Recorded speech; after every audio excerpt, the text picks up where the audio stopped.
pero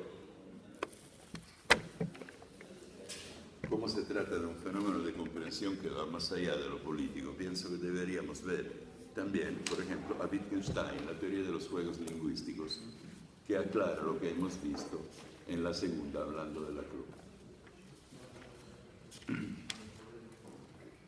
Hay que decir que este es el famoso segundo Wittgenstein, porque el primer Wittgenstein, como sabemos, tenía una teoría de, digamos, unidades lingüísticas que representan hechos atómicos, como en un espejo, ¿no? Y esto naturalmente dejaba espacio a la tradicional doctrina de la verdad que tenemos en Aristóteles y Platón y en Santo Tomás. La correspondencia, la concordancia entre las cosas y las palabras que las expresan, y así expresan la verdad. Él, en cambio, en el segundo Wittgenstein, nota que no hay esta relación entre realidad y elementos lingüísticos de tipo especular, y que la lengua es una actividad. Por esto se habla de juegos lingüísticos, porque los juegos son cosas que hacemos con. Esto naturalmente introduce, por ejemplo, desde lejos lo que vimos en la teoría de Austin de los actos performativos y del fuerte corpus de estudios que tenemos sobre el lenguaje. Empiezo a leer de la página 61. Podemos imaginar el uso de las palabras como uno de esos juegos con los cuales los niños aprenden el idioma materno. Lo llamaré juegos lingüísticos y llamaré así todo el conjunto del lenguaje y de las actividades que lo constituyen. Luego hay una imagen, el lenguaje como una ciudad, la parte antigua, central y circundada por los barrios periféricos que son más modernos. Y luego imagina un diálogo en el cual alguien le dice, bueno, es fácil hablar de juegos sin decir qué son los juegos. Y miren qué dice aquí. Es cierto, no puedo mostrar lo que tienen en común los juegos, porque no tienen nada en común, pero sí están unidos por un parentesco, por un cierto aire de familia. Y aquí vienen ejemplos de juegos. Tan solo vemos en los juegos una complicada red de parecidos que se entrelazan, y lo único que puedo decir es los juegos forman una familia. Y fíjese que no los define, ¿no? En realidad. ¿Por qué no los define? Porque para definirlos habría que hablar en términos aristotélicos de género próximo y diferencia específica. Y él dice que no se puede hacer porque no tienen nada en común. ¿Qué tienen en común? Que son actividades. O sea, dicho en otros términos, con las palabras hacemos la realidad. Esto es importante para entender a Gramsci. ¿Por qué? Porque Gramsci, lo repito, nada más para lanzar la idea, si alguien la quiere profundizar, se formó en el idealismo italiano. Freire cree que la cultura es fundamental, porque la cultura es una visión del mundo. Y de hecho afirma que la tarea del intelectual orgánico del Partido Comunista es conquistar la hegemonía, es decir, difundir la visión del partido entre la gente. Vamos a ver cómo lo dice. Primero, todo grupo social que surge sobre la base original de una función esencial en el mundo de la producción económica establece junto a él orgánicamente uno o más tipos de intelectuales que le dan homogeneidad, no solo en el campo económico, sino también social y político. Homogeneidad. A nivel de demandas, es precisamente lo que pretende hacer el populismo según la clave. Establecer equivalencias, en este caso, no sería como homogeneizar, ¿verdad? Pero el resultado debe ser el mismo, porque estas instancias tienen que sumarse en un movimiento común. ¿Por qué? Porque se tiende al dominio, no solo a la hegemonía. Se pueden establecer dos grandes capas superestructurales. Disculpen que aquí un error de mi computadora puso dos nombres de escritores franceses que no tienen nada que ver. Entonces, se pueden establecer dos grandes capas superestructurales. la sociedad civil, que abarca el conjunto de organismos denominados privados, y la sociedad política o Estado, que corresponde a la función hegemónica que el grupo dominante ejerce sobre toda la sociedad y al poder de dominio directo que se manifiesta en el Estado y en el gobierno jurídico. Entonces, si un populista toma, infiltra, digamos, el ejército y cambia el rumbo a la magistratura, esto es dominio. Si lo hace en la escuela, en la tele, digamos la escuela por último, porque ya nadie le hace caso, en la tele, en los periódicos, en las redes, tele, periódicos, escuela, se llama hegemonía cultural. Y esto es lo que quería Gramsci.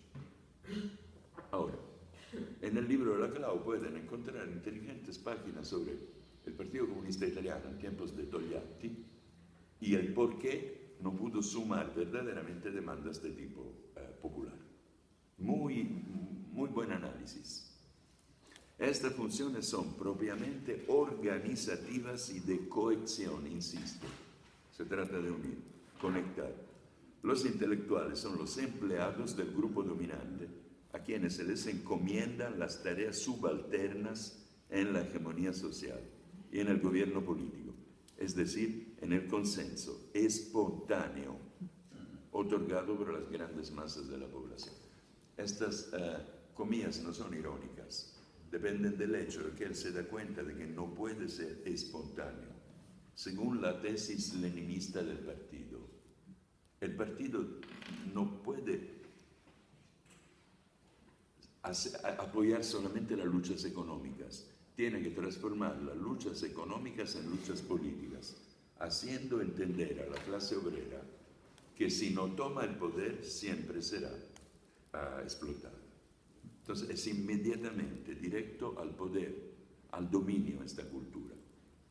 O sea, aquí nosotros seríamos los clerc, o sea, los clérigos. La palabra clerk en inglés que designa el, ¿cómo lo dicen? Public servant, algo así. En italiano se usa empleado, por esto él dice empleados. ¿Se entiende esto? Los empleados del Estado. Y nosotros, los profesores, los escritores, todos nosotros, seríamos al servicio del partido, según Gramsci, en tiempos de Gramsci, sea del nuevo príncipe, o a este punto, ahora sí, al servicio de quién. No hay servicio. En el movimiento populista hay un líder. Es otra cuestión. Un poco más difícil de definir, porque entra el aspecto erótico hacia el líder.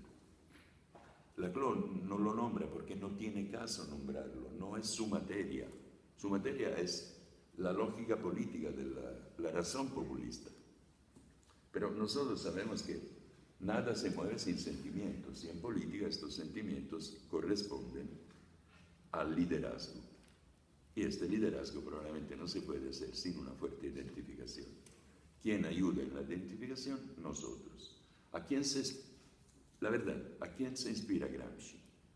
A la Iglesia Católica, a los curas, que eran los intelectuales orgánicos de la sociedad agraria feudal. Por esto, clerc, empleado, viene de clericus,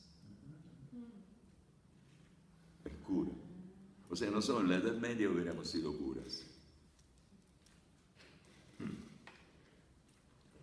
Consenso que surge históricamente del prestigio y por tanto de la confianza, originado por el grupo prevalente por su posición y su papel en el mundo de la producción y en el aparato coercitivo estatal que asegura legalmente la disciplina de los grupos activa o pasivamente en desacuerdo. El modo de ser del nuevo intelectual, atención a esto porque ahí le dice el alma de Gramsci, no puede consistir ya en la elocuencia como motor externo y momentáneo de los afectos y pasiones. ¡Wow! Aún no había entendido la posibilidad de elocuencia, porque él está criticando la cultura jurídica italiana fundamentada en Cicerón. Él estudió letras, no derecho. No sé si me estoy explicando bien. Quiere decir, no tienen que ser abogados. En realidad, la modernidad desde el totalitarismo en adelante nos ha explicado que tienen que ser actores. O yo diría, en realidad, no actores, sacerdotes que se exhiben. De los 3, 2 eran actores. Uno malo, Stalin. Otro exagerado expresionista, Mussolini. Hitler era un endiosado. Hitler se la cree de verdad. Y después de sus discursos bajaba de peso. Y sus discursos tienen un carácter. Si lo examinamos lógicamente, es muy pobre. Dice, hemos hecho esto contra esto, estamos subiendo, y terminaba en una especie de orgasmo con gritos y gestos, que a veces llegaban en un paroxismo. Es evidente aquí la cuestión erótica, ¿no? Digo, también para Mussolini, para Stalin no. Stalin se presentaba como padre, inclusive porque en el lenguaje popular ruso parece que decirle padre al viejo es muy común. ¿Ah? Entonces, ya estaba en el lenguaje, estaba en lo reconocible de la cultura. Bien. Pero también debe tener su erotismo, el caso de Stalin. Sí, evidentemente, pero no en los discursos. Yo he visto los discursos de los 3, he visto discursos de Che Guevara, en estos días me la he pasado viendo discursos de tiranos,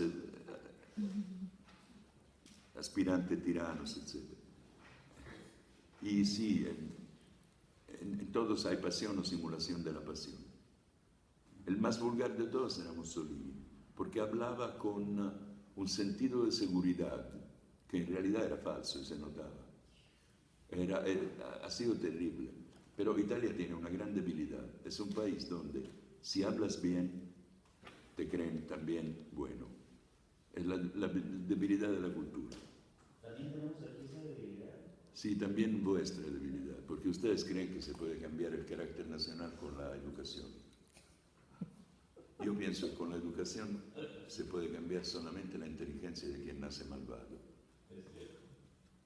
E enseñarle un buen proverbio, desgraciadamente no me lo recuerdo todo en francés, de Voltaire, que dice, quejarse es inútil, gritar peor. El honesto hombre engañado se va y no dice ni una palabra. S'en va sin dir mot, una cosa así. Molto bello. Pero entienden, esto sería refugiarse en las relaciones privadas, eróticas o éticas en general. La política requiere de esta teatralidad. Y más ahora con los medios. Dice, no la elocuencia como motor externo y momentáneo de afectos y pasiones, sino en enlazarse activamente en la vida práctica.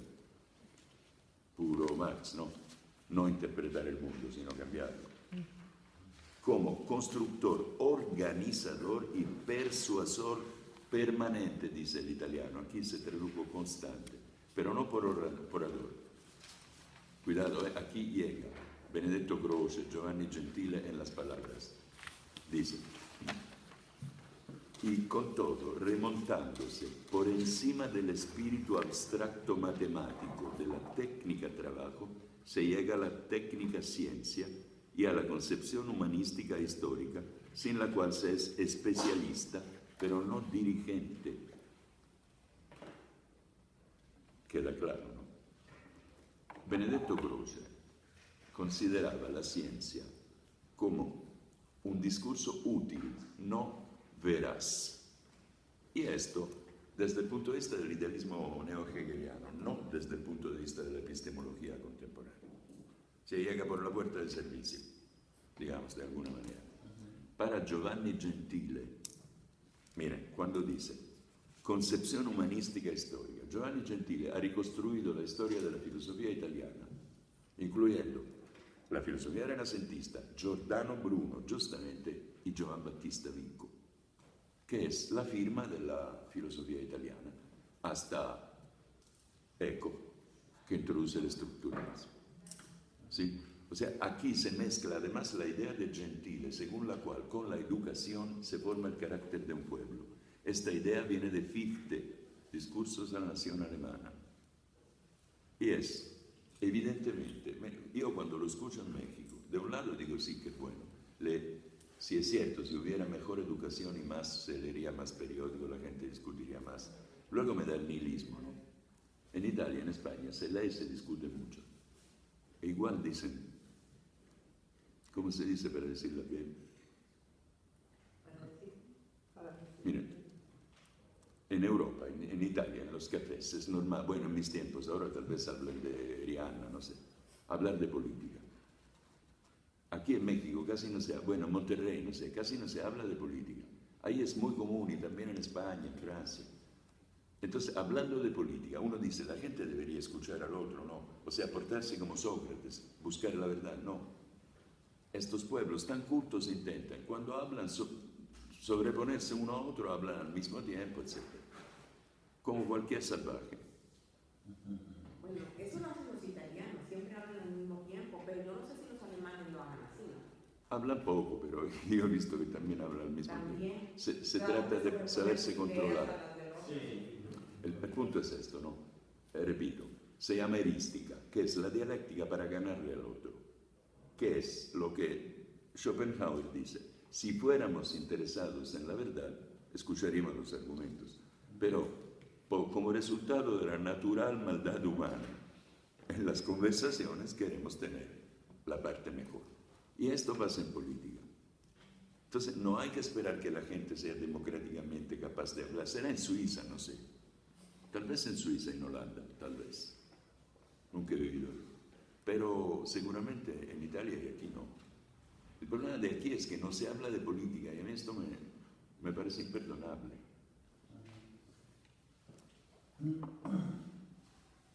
Oh. Miren, dirigente especialista más político. Les hago un ejemplo de gran dirigente para que abran libros de estudio.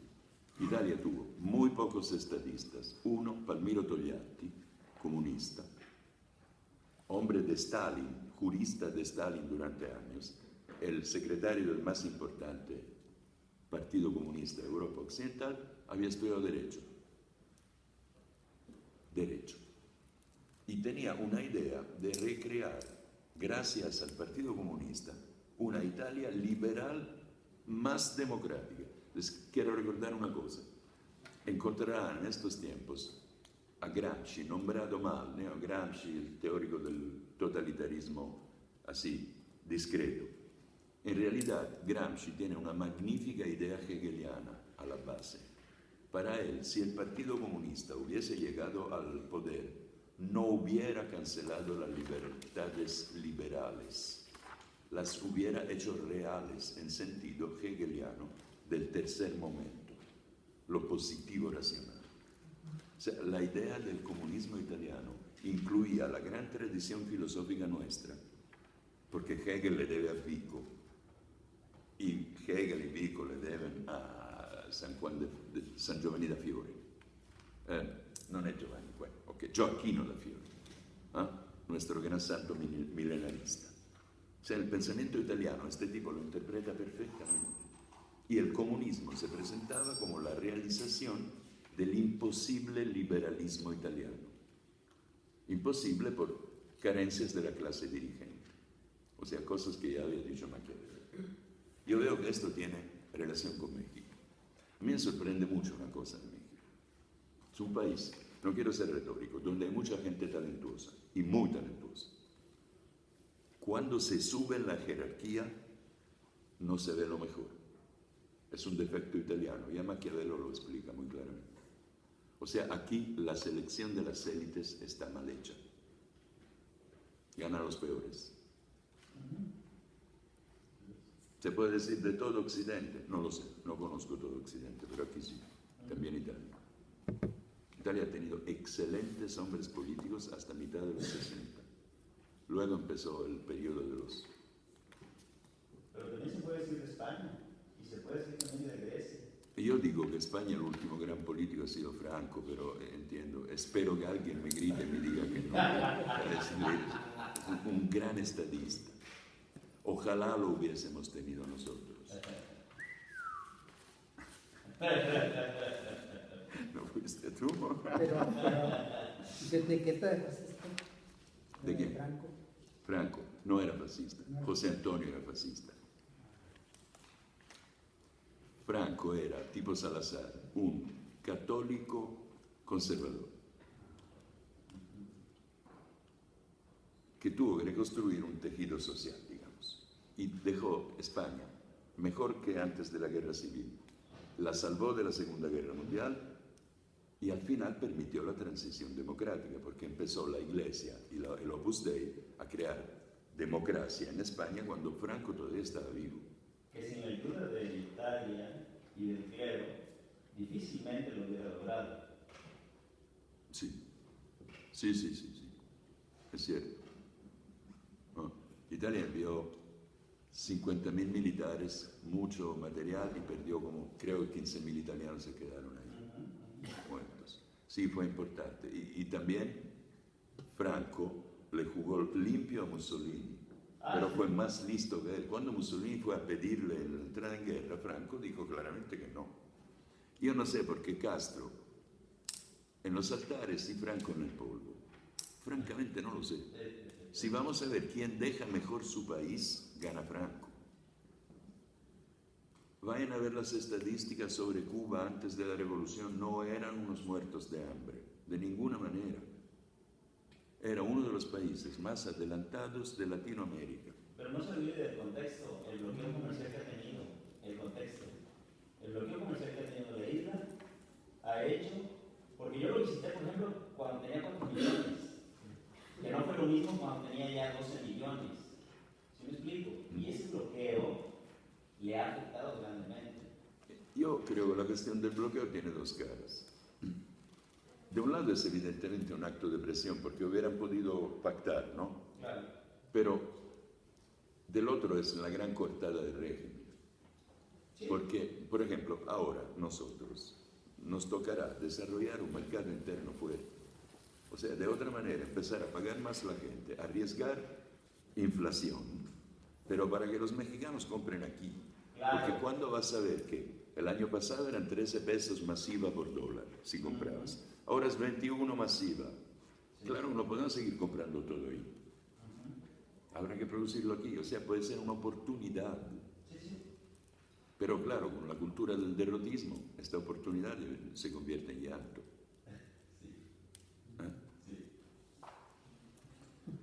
Vamos a ver otro de mis amores. Bueno, a mí Gramsci siempre me gustó muchísimo y me da gusto que haya vuelto a la atención. Carl Schmitt, página 72. Veo sonreír a mis alumnos que me consiguieron electrónicamente la dictadura de Carl Schmitt, cosa de la cual les soy muy agradecido. Este señor se considera el jurista, así como Togliatti fue el jurista de Stalin, él fue el jurista de Hitler, por su teoría de la soberanía. Su texto mayor sobre esto se llama, justamente es esto, el concepto de lo político, y está en línea. Corto. Tiene una versión del 23 y otra del 32, es esta.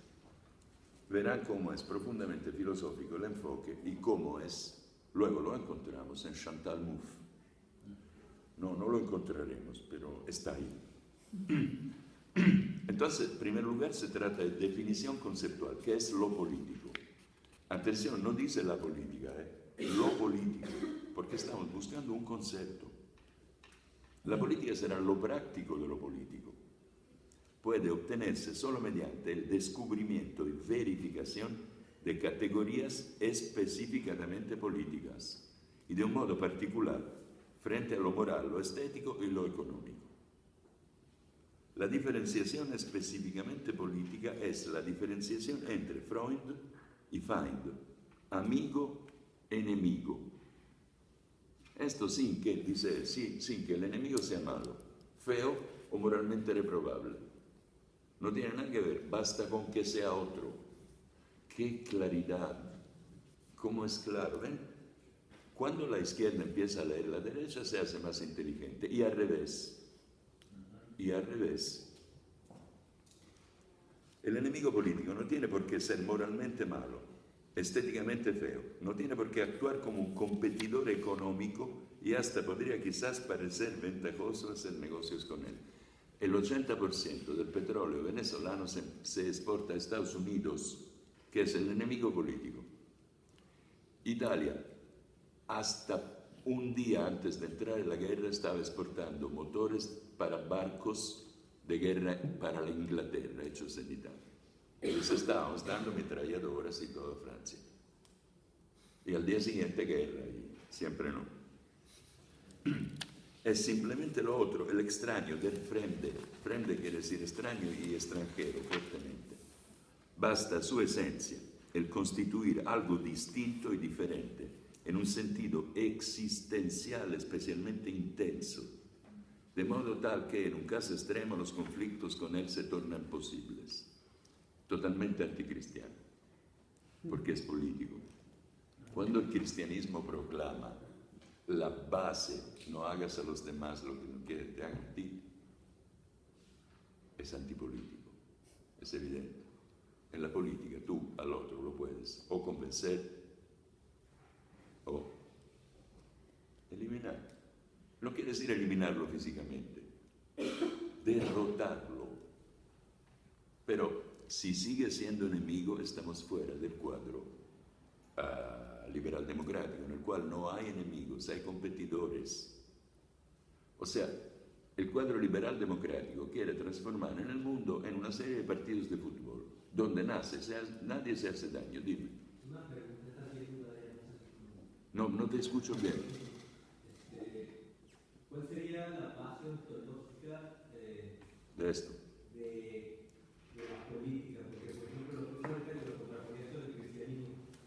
Para un cristiano, la existencia se basa en una concepción lineal del tiempo para el advenimiento de la parusia, ¿no? Sí, claro. Pero eso no significa que tenga que haber una renuncia total al mundo material. No, claro. Se vive esperando esa parusia. Claro. En coherencia. ¿Cuál sería la política, así como la entiende? Sería esto. La política cristiana, según Agustín, consiste en ministerium, en un servicio, haz que la gente no se mate, de manera que pueda llegar al cielo. Santo Tomás lo repite, pero da autonomía a la política. O sea, como viene de Aristóteles, se da cuenta que lo político y lo humano son lo mismo. Entonces, a esta política hay que ponerle, como en el árbol de Navidad, la punta, ¿no? Y esta punta es la teología. Más bien el Papa en el terreno político y la teología en el terreno de las ideas, digamos, de la doctrina. Digo que no es cristiano, mira, existe la posibilidad en caso extremo de conflictos, y luego se habla claramente de conflictos que pueden ser conflictos en el sentido fuerte de la palabra. Ahí el cristianismo ha elaborado la doctrina de la guerra justa. El cristianismo no es desarmado. No solo hemos hecho las cruzadas, cosas de las cuales no veo por qué deberíamos avergonzarnos, sino que además tenemos una teoría de la guerra justa. Y los españoles del siglo XVI y XVII, no los más finos en elaborarla. Ser cristiano, católico, no quiere decir ser desarmado. Quiere decir... Tampoco Matamoros, claro, pero empezaron ellos. Entendí mal lo que dijiste, yo entendí Matamoros, en el sentido de matar a los moros. Entendí bien, entonces. No, el problema es que a ellos nos querían matar. Mira, las cruzadas fue la reconquista de la tierra sagrada, no de Extremo Oriente, no del Mediano Oriente todo. Ellos quisieron conquistarnos a nosotros. Y sus padres emplearon desde el último reino visigodo hasta 1492 6 siglos para correrlos de la península, y menos mal. Ustedes y los serbios han salvado Europa. Pero no, pues nosotros estamos del otro lado del charco, que nos importa. Pero es así. México es el resultado de que se salvó Europa. También México lo es, si no hubieran sido islamizados muy fácilmente. Oh. ¿Eh? Hay que escribir una autonomía que hubiera sido la humanidad si no hubiera existido la colonización. Ma no se necesita la colonización, ya obtuvo lo suyo la colonización. Hablamos español, somos cristianos, tenemos los valores de la política occidental, ya funcionó la colonización. Ah, hijo, es que escucho mal, se me hace que la acústica aquí es un poco problemática por esto. Puede ser, no sé. Parece un aeropuerto, una sala de espera de aeropuerto cuando entras, ¿lo viste? Todo ese diálogo que tuvieron remata con aquello que se nos dijo al principio, de que no existe la justicia en la política. Yo pienso que sí existen las relaciones interpersonales, pero es la grada que antecede la piedad, y la piedad la que cuenta entre personas. Política es otra cuenta. Además, en política no se habla con la verdad, se habla con la verdad cuando se pierde. Cuando se quiere ganar se habla con la mentira. Obvio. No con la mentira, ya lo vimos, con el lenguaje performativo. Se hacen eficarías. Los conceptos de enemigo deben tomarse en sentido concreto y existencial, no como metáforas o símbolos. No son normativas ni puramente espirituales.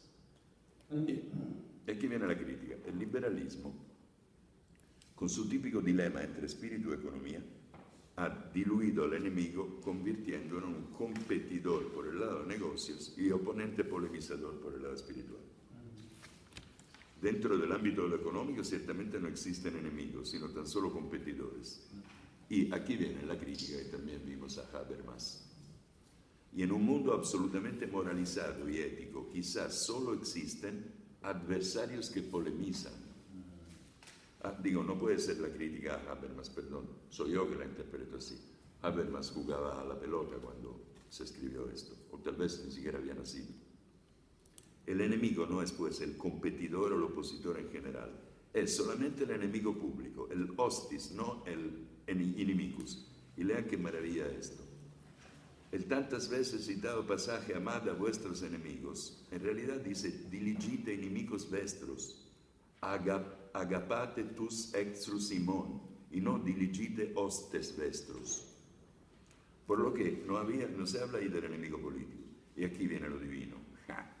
En la milenaria lucha entre el cristianismo y el islam, jamás a cristiano alguno se le ocurrió tampoco la idea de que por amor había que ceder a Europa a los sarracenos o a los turcos en lugar de defenderlo.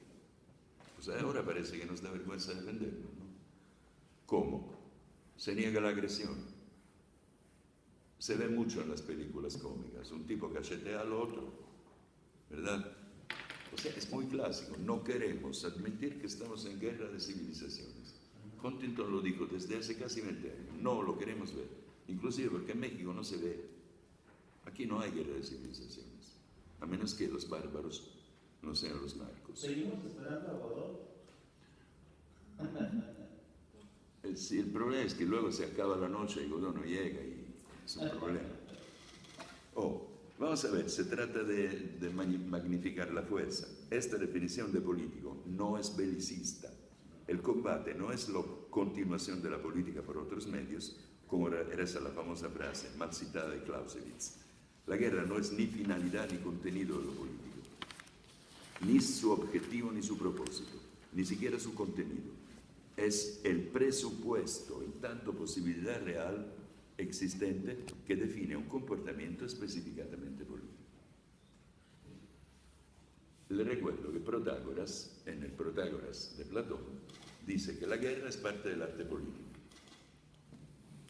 O sea, dicho en otros términos, la política tiene otras partes, pero incluye la guerra, o sea, la hostilidad.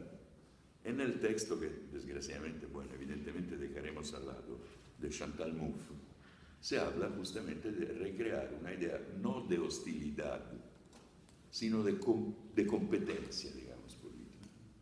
De hecho, ella utiliza muy oportunamente los nombres adecuados. léanlo porque ella es casi más clara que su marido. Antagonismo, ella habla de agonismo y no de antagonismo. Esto habría que preguntárselo a la gente que se faja con los antimotines en las calles. En serio, esto puede incluir el tipo de lucha anarquista que vimos en Génova en 2001. No saben qué pasó ahí, ¿verdad?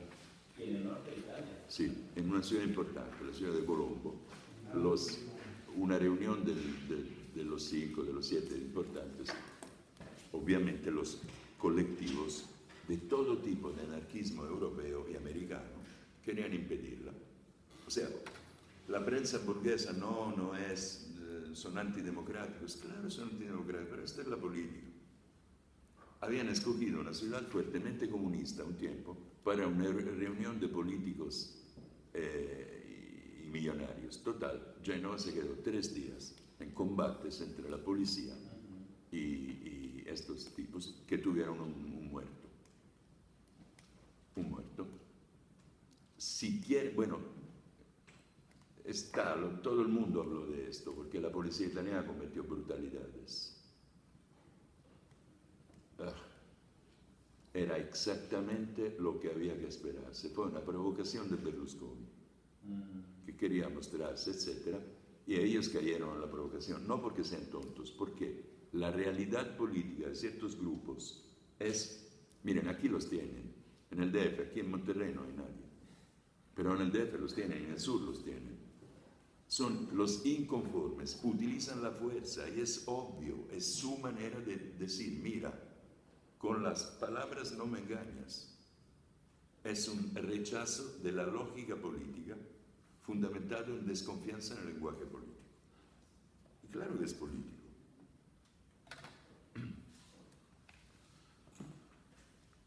Entonces vamos a ver, porque aquí anticipa también a la Chloe Moss. Toda contraposición religiosa, moral, económica, étnica o de cualquier otra índole se convierte en política cuando es lo suficientemente fuerte como para agrupar efectivamente a los seres humanos en amigos y enemigos. Perfecto. Todas las luchas de ahora, la agenda que se llama de la izquierda corresponde precisamente a esto. La agrupación de diferentes grupos que piden cosas diferentes. Lo político parece adquirir su fuerza de contraposiciones religiosas, económicas, morales y otras. No indica a una esfera de acción en particular, otra vez la club, sino tan solo al grado de intensidad de una asociación o disociación de personas cuyas motivaciones pueden ser de índole religiosa, étnica, cultural, económica, etc. Y ahora, feministas y colectivo LGTB, por lo que dijimos antes, los nuevos explotados no son los obreros, son todos los que se dan cuenta de esto. Y vimos que la lucha feminista tiene un fundamento en Engels.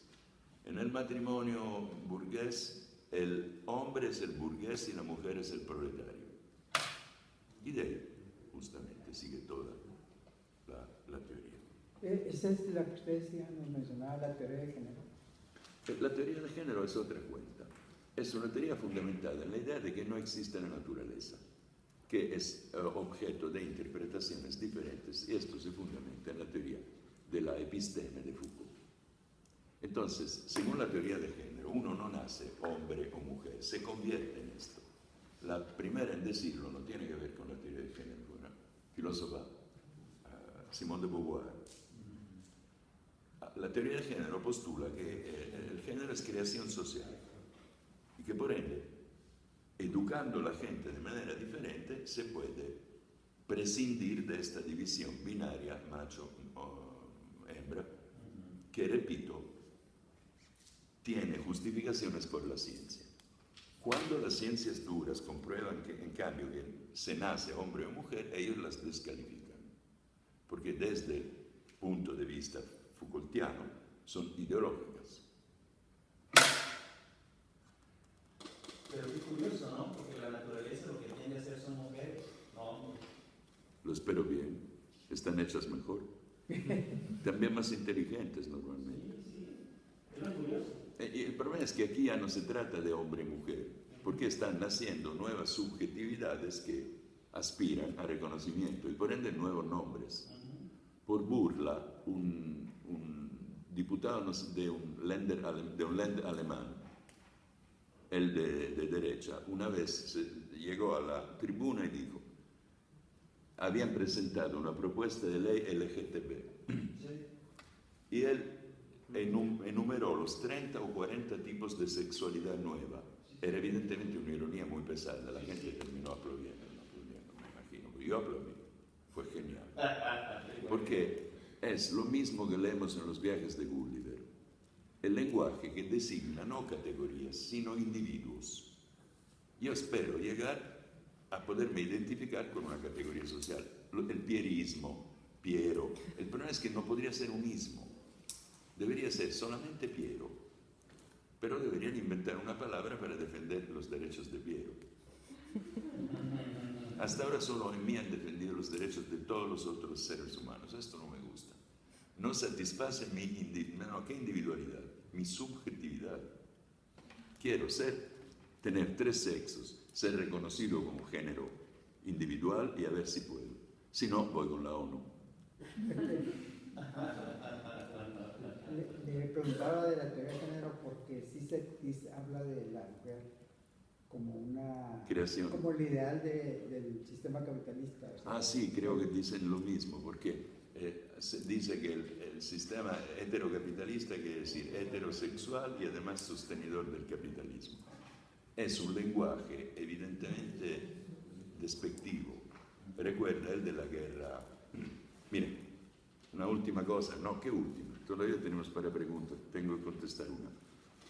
Yo he visto un debate, lo he visto 3 veces porque me encanta, entre un liberal que se llama Agustín Laje, un argentino, que escribe en contra de teoría de géneros, etc., y una joven feminista. Terminó en insultos de parte de la feminista, porque era exuberante. Ahí uno se da cuenta de que no se trata de discusión de ideas, se trata de animadversión recíproca. Esto es una cosa muy antipática, digamos. ¿Ah? ¿Está en YouTube? Está en YouTube, sí, ella se llama Malena Pichot y es Malena Pichot.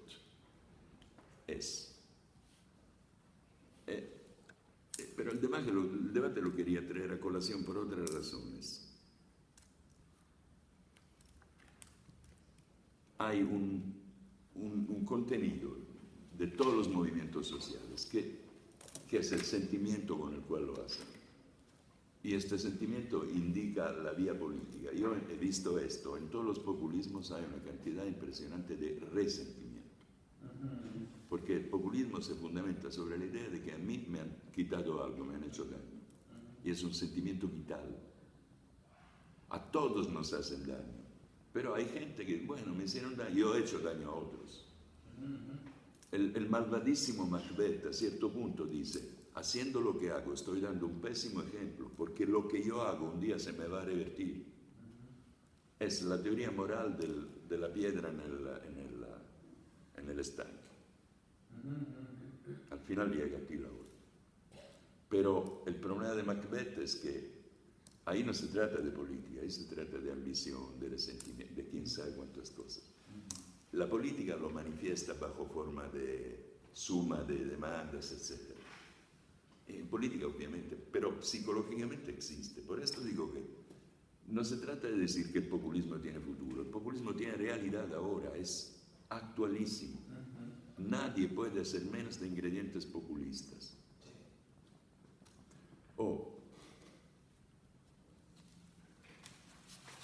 Jacques Derrida.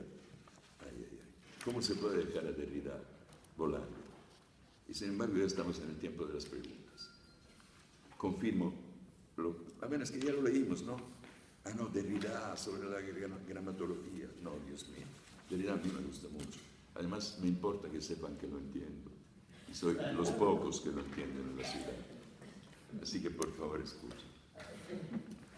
página.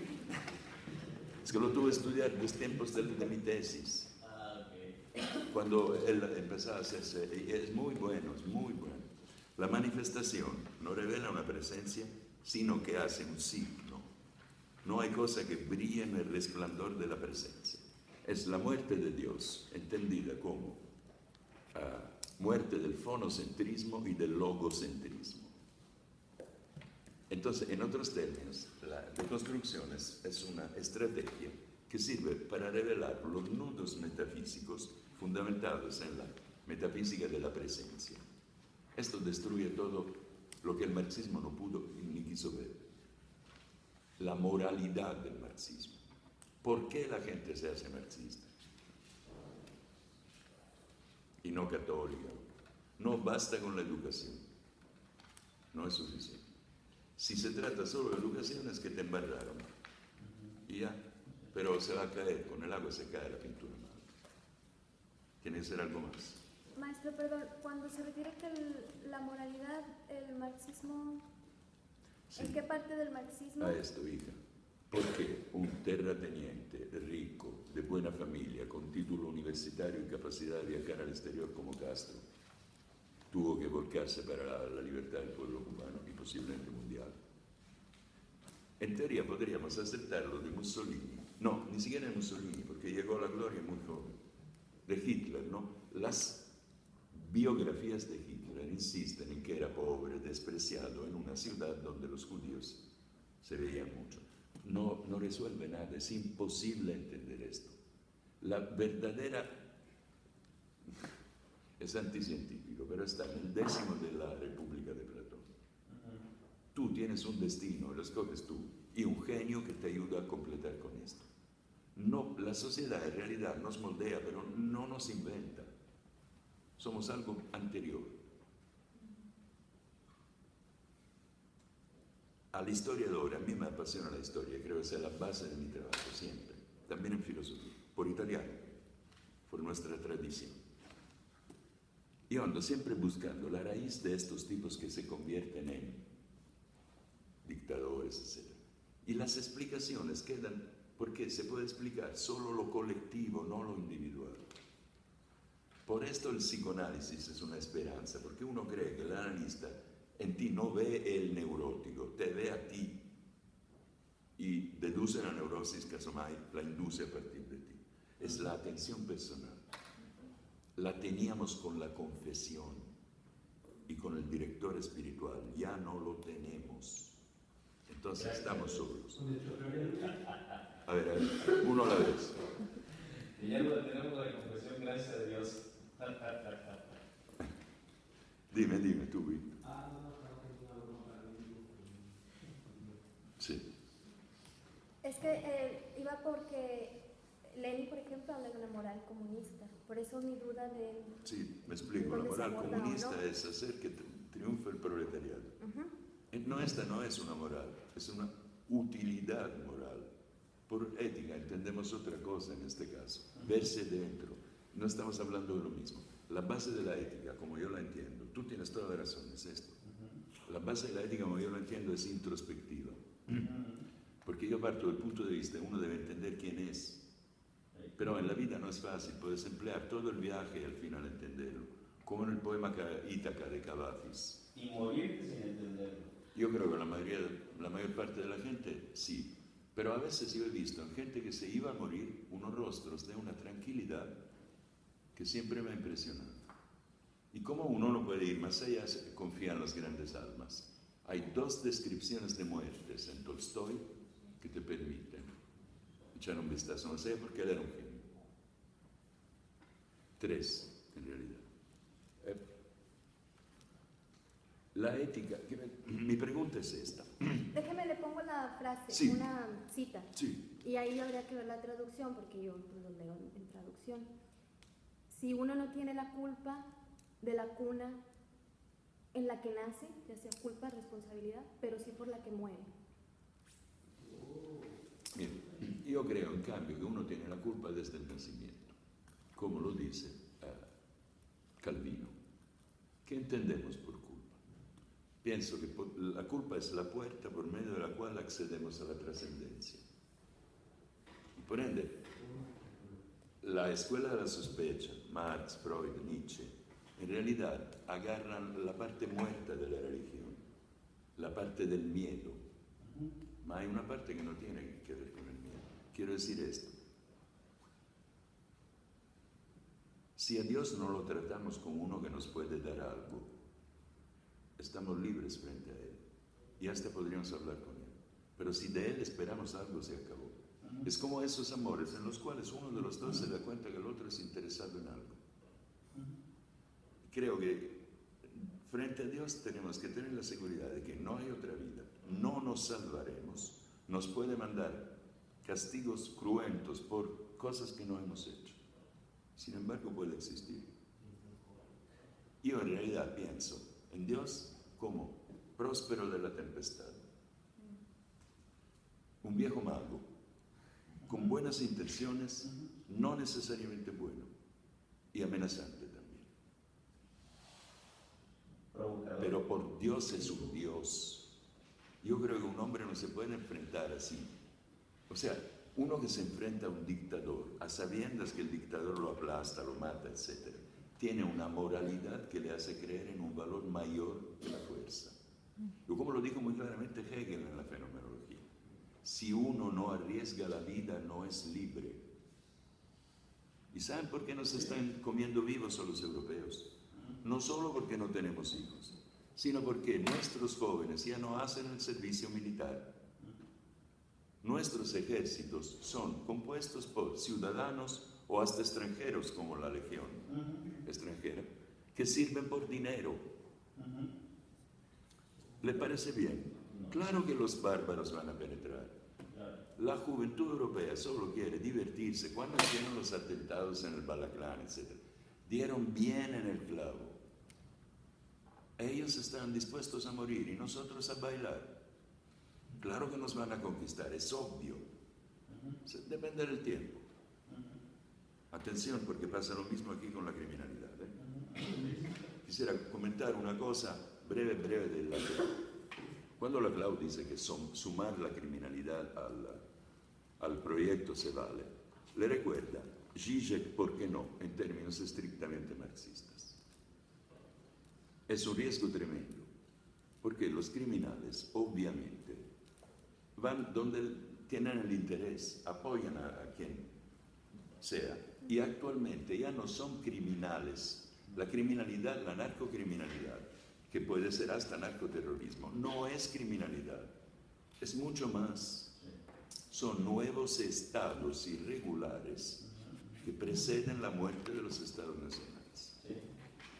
México está en el tercer lugar de violencia mundial, precede Somalia, estado fallido, Irak y ahora creo que Siria, me imagino, porque hay una carnicería constante. ¿Saben quiénes están en el primer lugar? Venezuela, donde se intentó la incorporación de los colectivos, o sea, de la criminalidad, al control. Cuidado, porque aquí podría pasar. ¿Y saben por qué? Porque en México hay narcoterrorismo mínimo, no es como en Colombia, pero ya entró. Le recuerdo que cuando Colombia bombardeó un campo de la FARC en territorio boliviano, creo, allá murieron 2 jóvenes estudiantes de la UNAM. Ecuatoriano, vero, ecuatoriano, que Ecuador protestó, gracias. Ahí estaban estudiantes de la UNAM, ¿qué estaban haciendo? ¿Quién va a visitar un campo narcoterrorista, por favor? Ahora haciendo una tesis. Yo también la hice, a 80 kilómetros de Roma, en un campo. ¿Y dónde lo iban a aplicar? ¿Y dónde lo van a aplicar? No lo sé, yo a lo mejor estoy diciendo mis miedos. En realidad yo en previsiones políticas siempre me he equivocado. Siempre escojo el peor. Yo quiero hacer un comentario sobre lo que decía la compañera, sobre la culpabilidad. A mí me parece que necesitamos aprender a usar la palabra responsabilidad o irresponsabilidad, más que culpabilidad. Sí, es cierto. Porque culpable es quien infringe el código penal y está en el penal. bote. No, culpables por nacer también. Pero culpable Esta es tiene la una base carga del cristianismo religiosa. calvinista, yo me lo creo. O sea, en el nacimiento hay algo que nos hace culpables. O sea, mire, está bien, si somos culpables tenemos que resarcir a alguien o algo. La culpa puede constituir no solo aplastar a una persona. Sin culpa no eres nadie. ¿Quién sabe? Yo no lo considero así. Es que la No, culpa claro, te yo, hace reparar. yo hablo de mí. Claro. A ver, yo, dos cosas. Tú. En la antropología occidental, griega, está el mito de Prometeo, en el que él cae, ¿no? Tiene culpa. Y en la cultura semita, el núcleo económico en el sentido de la público, está el mito adánico, que es una expulsión del paraíso pasada de vivir al Dios. En la antropología de los griegos se vive como tragedia y la de los semitas como drama. Nosotros tenemos esas dos ramas, más algo más. Entonces, había que buscar ahí para entender un poco más, pero a un nivel bastante profundo e histórico, de cómo asumimos esa existencia o esa pérdida de la inocencia animal. Tú tienes que escribirte a filosofía y luego, mira, si vienes, te lo voy a garantizar yo, te damos la inscripción gratis y te regalo una cátedra además. Luego, si te dan también el salón, yo creo que sí.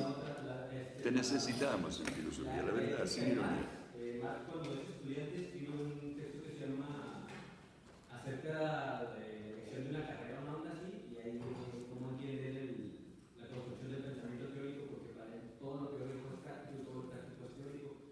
Y él dice que el único trabajo digno de un pensador es pensar en la humanidad. Es una antropología bastante cristiana, bastante semite, por ahí va la zona. Sí, o sea, el comunismo tiene un fundamento cristiano, Religioso. religioso, Que se dé cuenta. muchas porque, otras. Claro. Yo entiendo la raíz, o sea, comprendo esa raíz. La cita que mencioné es de Lenin, y por eso mencionaba esta cuestión de la traducción.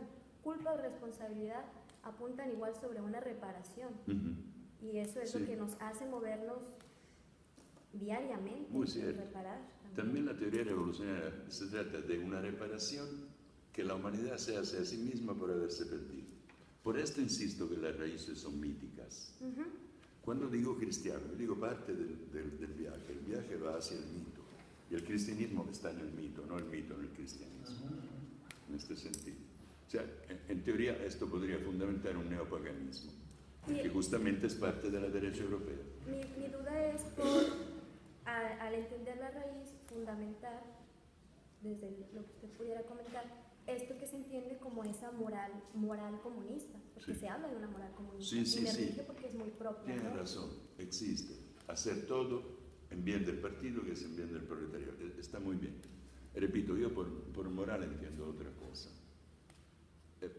También diría yo de raíz griega, ¿no?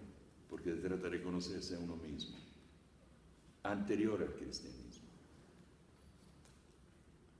Pero reconocer en la izquierda valores cristianos quiere decir reconocer que tenía razón Nietzsche en criticarlos desde el punto de vista del nihilismo. La fuerza de la crítica de derecha a la izquierda la da Nietzsche. Ustedes son cristianos disfrazados y el cristianismo es nihilismo y odio a la vida. Esto es Nietzsche. Por esto le gustó Nietzsche a la derecha, porque la derecha europea, fundamentalmente, la derecha radical europea, no Franco, cree que fuimos invadidos por semitas. Y si no nos invadieron físicamente, nos invadieron sus ideas cristianas, derivadas de una secta judía. Miren, ¿saben cuál es uno de los héroes de la derecha europea? El emperador Juliano el apóstata, Julianus. Abolió el culto cristiano e intentó restituir el culto pagano. Le fue muy mal, obviamente. Es uno de los héroes de la derecha, repito, no la confundan con Franco, peor con el PAN. Esto ni siquiera derecha light es. O el Partido Popular en España, que acepta todo el programa de la izquierda. No. Fíjense en el Papa. Probablemente él dará orientaciones por el cristianismo, pero este es el punto.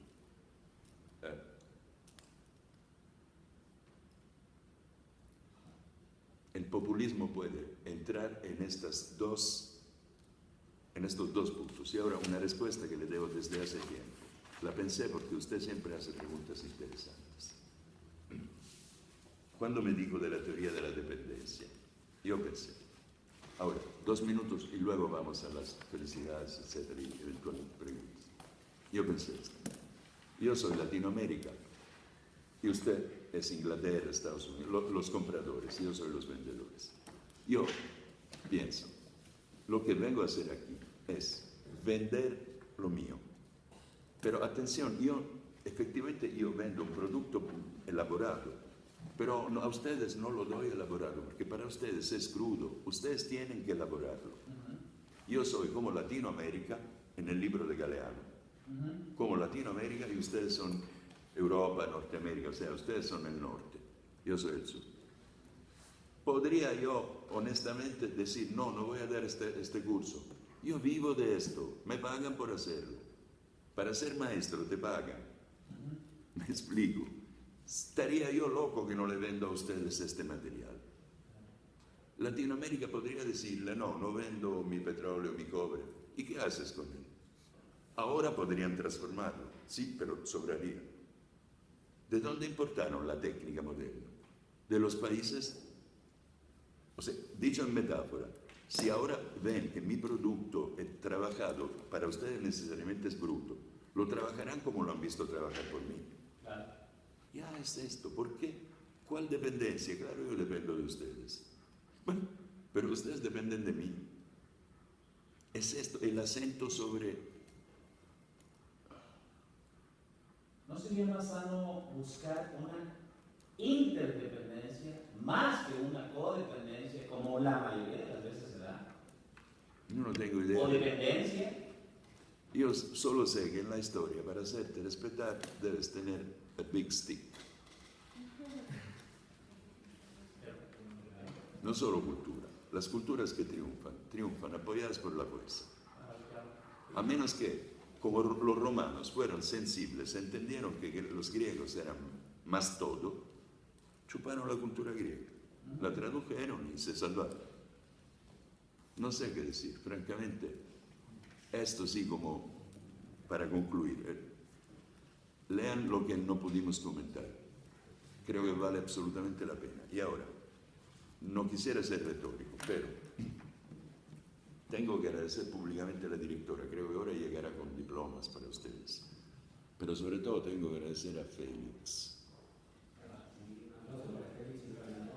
Sí, pero lo tengo que decir yo, porque yo soy el jefe. Félix es uno que no comparte mis ideas, pero las respeta porque las discute, y las ideas se respetan cuando se discuten, y las discute con argumentos.